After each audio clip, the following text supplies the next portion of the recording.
Welcome dear rockers, कैसे हैं आप सभी। तो आज हम लेकर आ चुके हैं रिसेंटली रिलीज हुई एक शानदार साइंस फिक्शन मूवी। पृथ्वी पर एक बड़ा मेट्रोइड गिरता है और उस जगह पे एक पोर्टल बन जाता है। उस पोर्टल के जरिए कई खतरनाक मॉन्स्टर्स पृथ्वी पर आ जाते हैं जो इंसानों का करते हैं शिकार, और वो जिसे भी घायल करते हैं वो इंसान भी मॉन्स्टर में म्यूटेट हो जाता है। लेकिन किसी वजह से उनका हमला औरतों पर कोई असर नहीं करता, सिर्फ मॉन्स्टर बन जाते हैं मर्द लोग। इस वजह से अपनी कहानी की हीरोइन एक विमेंस आर्मी की मदद से उन मॉन्स्टर से लड़ रही है। उसका परिवार इस मॉन्स्टर अटैक से बचने की पूरी कोशिश करता है। तो क्या हुआ दोस्तों आगे, इस मॉन्स्टर एपोकलिप्स का अंत कैसे हुआ या फिर नहीं, ये सब जानने के लिए आइए देखते हैं 2025 में रिलीज हुई एक super science fiction action horror movie जिसका नाम है वर्ल्ड ब्रेकर, जिसमें रेजिडेंट एविल मूवी की वो शानदार फेमस एक्टर भी है दोस्तों। तो कहानी की शुरुआत में अपनी कहानी की हीरोइन लारा को दिखाते हैं। लारा एक वुमेन्स आर्मी की चीफ है दोस्तों। तो जब वो ऑर्डर देती है तो उसकी सारी सोल्जर फ्लेयर गन को फायर करती हैं, जिसमें से सामने की पूरी जगह रोशन हो जाती है। और फिर लारा के ऑर्डर के मुताबिक सभी आगे बढ़ती है। कुछ देर के बाद सामने से गुर्राहट आती है, मतलब बहुत खतरनाक, और तभी सारे सोल्जर्स भी चिल्लाती हैं।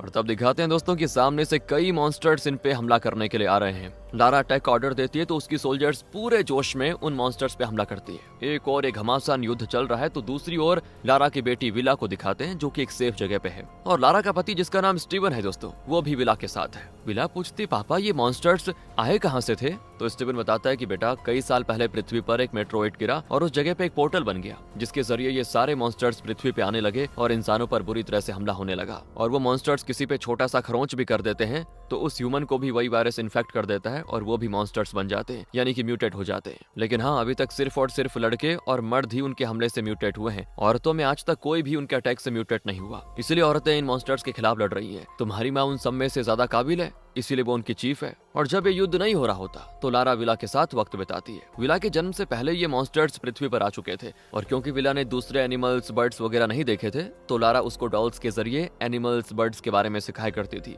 विला पूछती, माँ क्या ये एनिमल्स और बर्ड्स अभी भी जिंदा हैं? लारा कहती है, जरूर जिंदा होंगे बेटा, लेकिन पता नहीं वो कहाँ है। और हाँ, तुम फिक्र मत करो, एक न एक दिन इंसान इन मॉन्स्टर्स को खत्म कर देंगे और फिर तुम आजाद घूम पाओगी और इन सारे एनिमल्स और बर्ड्स को रियल में देख पाओगी बेटा। अब दोस्तों अगले दिन विला का 16वां बर्थडे होता है और उसके पेरेंट्स उसके लिए एक केक बनाकर सेलिब्रेट करते हैं। लारा ने विला के लिए एक वुलन कैप बनाई होती है जिससे वो विला को गिफ्ट करती है, और विला भी बड़े चाव से उसे पहन लेती है। तभी स्टीफन उसे एक वुलन डॉग देता है और बताता है, इसे इंसान अपने घरों में पाला करते थे और बेटा एक दिन मैं तुमको एक रियल डॉग गिफ्ट करूंगा। लेकिन तभी दोस्तों अचानक कैंप में अनाउंसमेंट होता है कि खतरा है, जगह खाली करो। दरअसल ये लोग एक जगह पे हमेशा के लिए नहीं रुकते, वरना मॉन्स्टर्स के अटैक का शिकार हो जाते हैं। इसीलिए कई परिवार मिलकर एक जगह से दूसरी जगह जाकर कैंप बना के रखते हैं, और जब एक जगह पे खतरा नजर आए तो वो दूसरी जगह चले जाते हैं। अब इन्हें जल्दी से जल्दी अपनी चीजें समेट कर यहाँ से निकलना होगा। शुरुआत में जो युद्ध दिखाया गया था ना, उसमें लारा की कई सोल्जर्स मारी गई थी। उस बारे में लारा बड़े दुख के साथ स्टीवन को बताती है, और स्टीवन भी उसको दिलासा देता है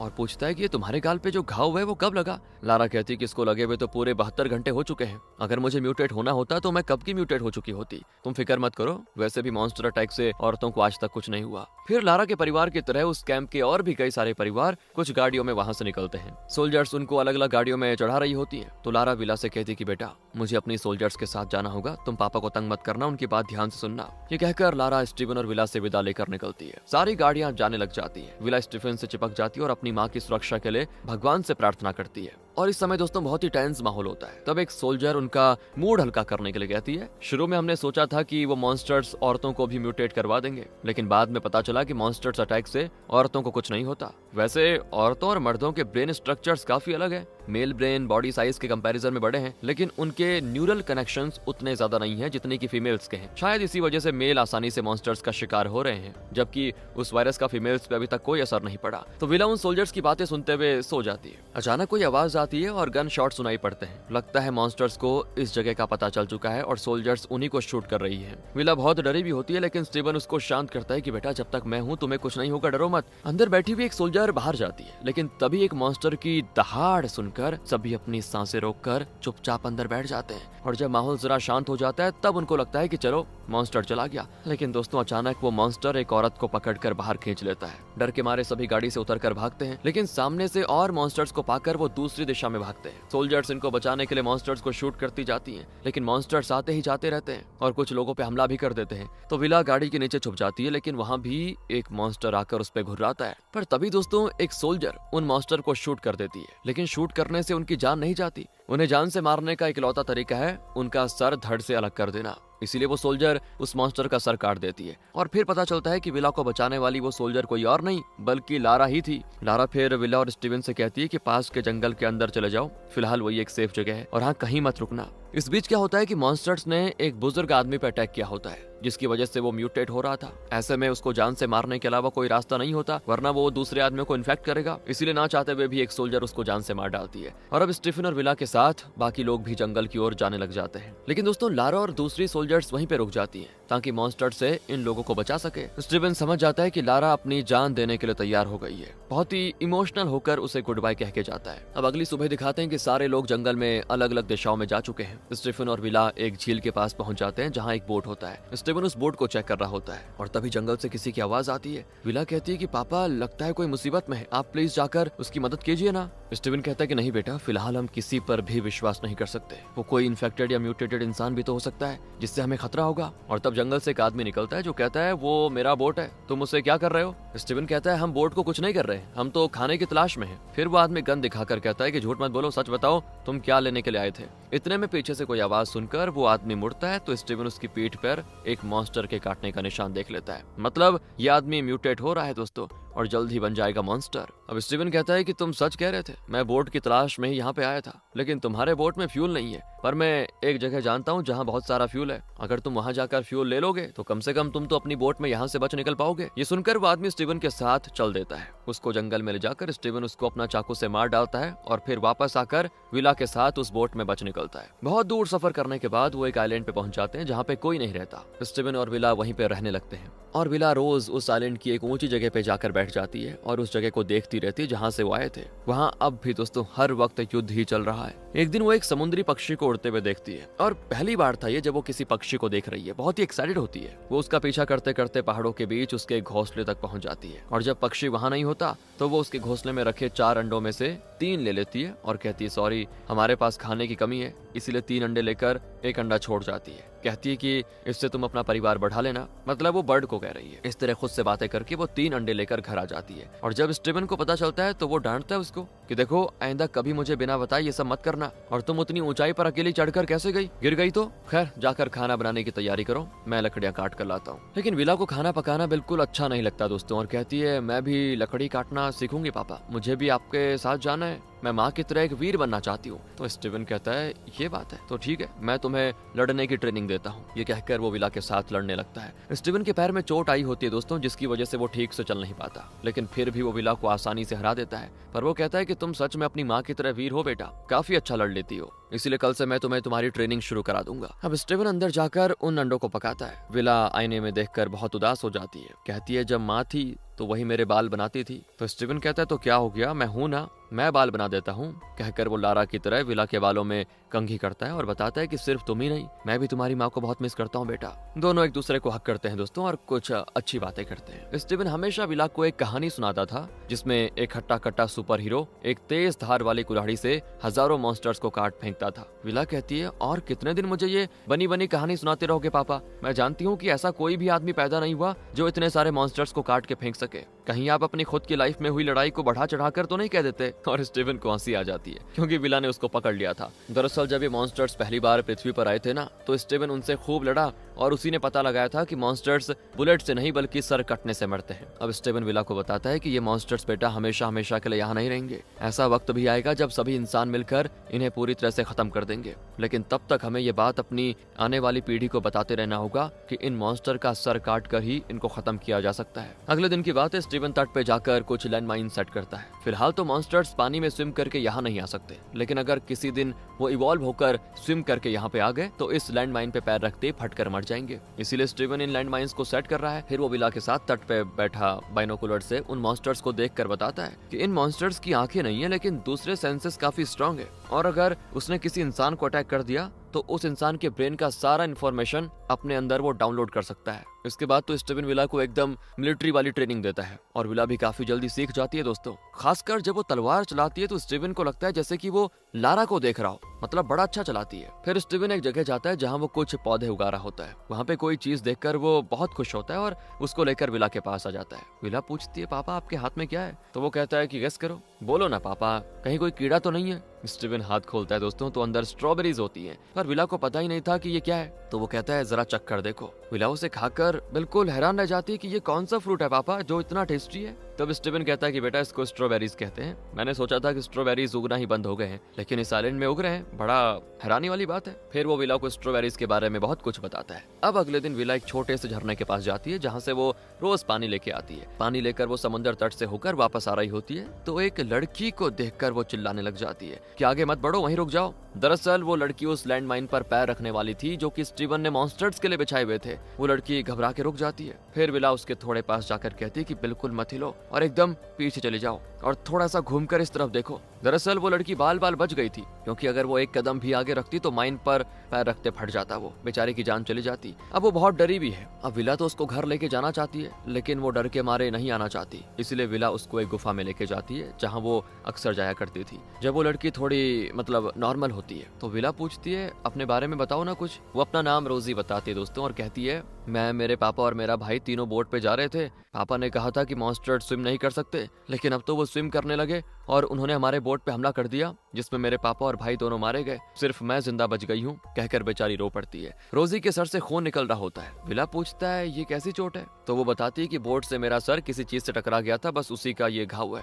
विला कहती है ठीक है तुम यहीं पे रुको, मैं अपने पापा को मदद के लिए बुला लेती हूँ। लेकिन रोजी कहती है कि मुझे यहाँ पे अकेली छोड़कर मत जाओ ना, मुझे डर लगता है। और अगले सीन में विला एक जंगल में होती है और तब उसे घुर्राहट सुनाई देती है और तलवार लिए हमला करने के लिए बिल्कुल तैयार रहती है वो। लेकिन तब लारा वहाँ पे पहुंच जाती है दोस्तों और विला से लिपट कर कहती है कि तुम कहाँ चली गई थी? मैं तुम्ही को तो ढूंढ रही थी बेटा। अच्छा हुआ तुम सेफ हो, चलो हमें तुरंत यहाँ से जाना होगा। विला कहती है कि माँ पापा को भी तो साथ लेके जाना है। पर लारा कहती है कि उसे उसके हाल पे छोड़ दो बेटा, वैसे भी उसका पैर ठीक नहीं है, वो ज्यादा दिन सरवाइव नहीं कर पाएगा और मुझसे बहस मत करो, जल्दी चलो। अब लारा और ऊंची कड़क आवाज में बात करने लग जाती है। पता नहीं क्या हो गया उसको, लगता है दोस्तों वो म्यूटेट होने लगी है। और ये देखकर विला तो चिल्ला देती है। अचानक उसकी आंख खुलती है। ओह, ये उसका बुरा सपना था। दरअसल विला रोजी के साथ उस गुफा में सो गई थी। अब वो सोचती है यार पापा मुझे ढूंढ रहे होंगे। ये सोचकर वो जल्दी से वहां से निकलकर घर की ओर भागती है। सुबह हो चुकी थी और जब विला घर में घुसती है तो स्टीवन उस पे गन तान देता है कि कहीं मॉन्स्टर्स तो नहीं आ गए। विला को देखकर वो चैन की सांस लेता है और पूछता है कि रात भर कहाँ चली गई थी? अरे मैं पागलों की तरह तुम्हें ढूंढ रहा था हर तरफ। अब विला को अपने पापा से रोजी के बारे में बताने की हिम्मत नहीं होती,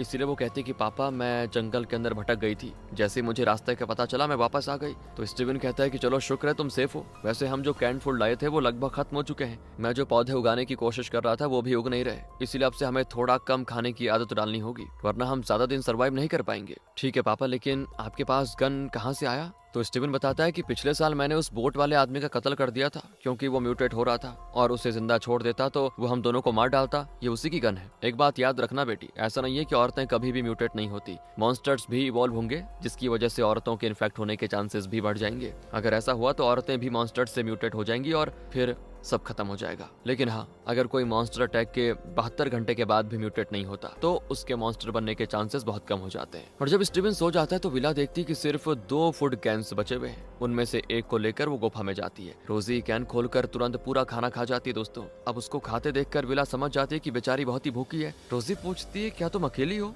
तो विला अपने पापा के बारे में बताना नहीं चाहती वैसे और कहती है हाँ मैं अकेली हूँ। पर विला रोजी को लारा का दिया हुआ एक बुक दिखाती है जिसमें कई एनिमल्स के बारे में लिखा होता है। उस बुक में जो एनिमल्स हैं उनको देखकर रोजी बहुत एक्साइटेड होती है कि क्या सच में दुनिया कभी इतनी खूबसूरत हुआ करती थी। और फिर विला रोजी को वही सुपर हीरो वाली कहानी सुनाती है जो स्टीवन उसको सुनाया करता था कि एक हीरो था जिसने सारे मॉन्स्टर्स को मार डाला और जब सब चैन की सांस ले रहे थे कि सब पहले जैसा हो जाएगा, तब पता चला कि मॉन्स्टर्स ने जिन इंसानों को घायल किया था वो भी म्यूटेट होकर मॉन्स्टर्स का रूप ले रहे हैं और फिर अपने हीरो ने उन म्यूटेटेड इंसानों को भी खत्म कर दिया। इस तरह विला पूरी कहानी को उसको सुनाती है। अब रोजी को विश्वास हो जाता है दोस्तों कि दुनिया फिर से नॉर्मल जरूर हो जाएगी। विला की माँ ने उसे जो वुलन कैप गिफ्ट किया था उसे वो रोजी को पहनाकर कहती कि तुम यहाँ पे आराम से रहो, मैं घर जाकर बाद में आऊंगी। कहकर विला सुबह होने से पहले स्टीवन के पास पहुंच जाती है। अब अगले दिन स्टीवन फिर विला को मस्त ट्रेन करता है। विला भी बढ़िया सीख जाती है। एक पॉइंट पर स्टीवन को लगता है कि विला अपनी सुरक्षा खुद कर लेगी और उसे और ट्रेनिंग की जरूरत नहीं है। वो कहता है कि बहुत हो गई ट्रेनिंग, चलो थोड़ा खेलते हैं। कहकर दोनों मस्त पकड़म पकड़ाई खेलते हैं। लेकिन ये क्या दोस्तों, तभी अचानक से स्टीवन बेहोश हो जाता है। विला भी घबरा जाती है कि क्या करूं, लेकिन फिर पता चलता है कि खाना बहुत ही कम था और विला को जिंदा रखने के लिए स्टीवन उसे खाना देता रहा, लेकिन खुद कई दिनों से भूखा रहा, इसीलिए कमजोरी की वजह से बेचारा गिर गया। विला स्टीवन को घर के अंदर लेके जाती है और कहती है कि मैं आपको सूप बना कर देती हूँ पापा, जरा ताकत आ जाएगी। स्टीवन कहता है कि नहीं, मुझे भूख नहीं है बेटा, खाना बहुत ही कम है। जब तक तुम्हारी माँ नहीं आ जाती हमें इसी तरह कम खाकर जिंदा रहना होगा। विला को बड़ा गुस्सा आता है दोस्तों कि आप और कितने साल यही कहते रहेंगे पापा, माँ नहीं आने वाली, सच को एक्सेप्ट कर लीजिए और आगे बढ़िए। अब तक तो माँ मर चुकी होगी, अगर वो जिंदा होती ना तो कब का हमें ढूंढती ढूंढती यहाँ पे पहुंच चुकी होती। और अब मैं यहाँ पे छुप छुप कर जीना नहीं चाहती पापा, मैं माँ की तरह मॉन्स्टर से लड़ना चाहती हूँ, फिर चाहे लड़ते लड़ते मेरी जान ही क्यों ना चले जाए। इस पर स्टीवन भी गुस्से में उसको चिल्ला देता है और फिर दोनों शांत हो जाते हैं। कुछ देर के बाद स्टीवन उसको एक तलवार गिफ्ट करता है दोस्तों, जिससे स्टीवन ने पहली बार उन मॉन्स्टर्स के साथ लड़ाई की थी, वही वाली। वो कहता है कि तुम सच कहती हो बेटी,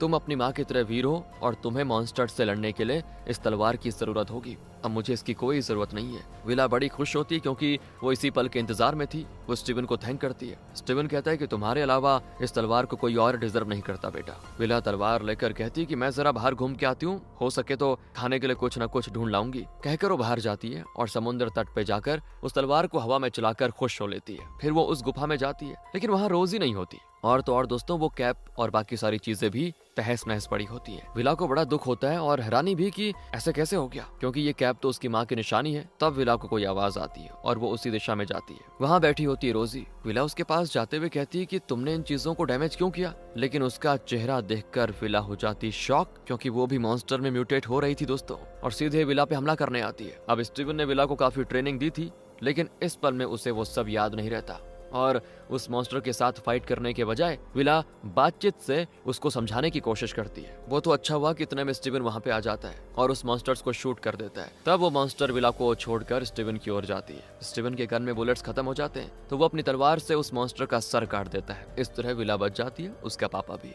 स्टीवन कहता है कि ये मॉन्स्टर्स अपने माइंड से दूसरों के साथ कम्युनिकेट करते हैं बेटा, इसीलिए पानी के उस पार जो मॉन्स्टर्स हैं अब तक उन्हें इन्फॉर्मेशन मिल गई होगी कि इस आइलैंड में इंसान है। शायद वो स्विम करना भी सीख गए होंगे, इसीलिए हमें ये आइलैंड छोड़ना होगा। तो विला कहती कि शायद नहीं पापा, सच में उन्हें स्विम करना आ गया है। ये सुनकर स्टीवन और शॉक, अब इन्हें यहाँ से दूर किसी दूसरे आइलैंड पे जाना होगा, नहीं तो दिक्कत हो जाएगी। स्टीवन ने जो बोट सेट करके रखा हुआ था, दोनों उसकी ओर निकलते हैं। दूसरी ओर दिखाते हैं कि वो मॉन्स्टर समुद्र में स्विम करते हुए बड़ी तेजी से इनके आइलैंड की ओर आ रहे हैं दोस्तों। और यहाँ स्टीवन और विला एक पेड़ के नीचे आराम कर रहे होते हैं। अचानक विस्फोट की आवाज आती है, मतलब वो मॉन्स्टर्स आ चुके हैं और स्टीवन ने जो लैंडमाइन सेट किए थे वही फट रहे होते हैं। स्टीवन विला को ले जाकर जल्दी से भागता है। कुछ दूर पर दो पहाड़ों के बीच एक पेड़ को काटकर ब्रिज की तरह रखा होता है। अब स्टीवन ने पहले से विला को इस पर चलने की ट्रेनिंग दे रखी थी, तो विला उस पर चढ़कर दूसरी तरफ पहुंच जाती है। इससे पहले कि स्टीवन उस ब्रिज पे पैर रखता, उसके पीछे एक मॉन्स्टर आ जाता है और विला चिल्लाती कि पापा सावधान, लेकिन तब तक मॉन्स्टर स्टीवन पे हमला करके उसे नीचे धकेल देता है। विला उस ब्रिज पे चलकर वापस इस तरफ आती है और स्टीवन ने उसको जो तलवार दी थी